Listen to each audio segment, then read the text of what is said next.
streetnews.it, siamo qui all'evento La Liberazione dei Sogni con Diego Laurenti. Ciao a tutti, ciao ovviamente a chi ci guarda. Certo, a tutti i lettori di Street News praticamente. Sì.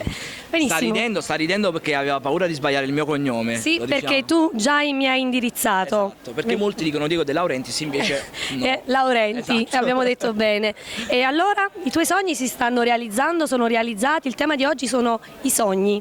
Allora, i miei sogni sono in parte realizzati, ma il mio sogno principale è non smettere di sognare, quindi in teoria, seppure c'è la realizzazione di un sogno, il giorno dopo bisogna svegliarsi, e questo lo dico sempre anche quando sono in diretta con i ragazzi che mi seguono su internet, e svegliarsi e avere un nuovo sogno. Certo. Proprio la voglia di fare un piccolo passo verso il proprio sogno ogni giorno è forse proprio il carburante che ti porta a vivere, ad andare avanti, e ti porta a vivere tra l'altro la vita a colori, che se no altrimenti non avrebbe senso. Certo. Nel caso in cui tu dovessi trovare degli ostacoli, come ti comporti? Vai avanti o lo facciamo rimanere un sogno? Allora, o cambio strada come ho fatto, perché io volevo cominciare con la musica era troppo complicata, quindi che cosa ho fatto? Ho cominciato su YouTube, per poi passare alla musica, quindi o si cambia strada per prendere una sì, magari un po' più lunga, parallela, oppure semplicemente si salta l'ostacolo, no? Certo, quindi perseveranza, Determinazione, caparbietà, sa da essere capatosto proprio nel vero senso della parola. Sì, hai voglia, mangiami pure l'H.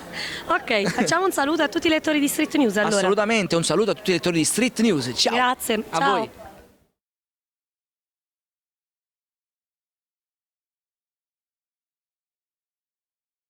voi!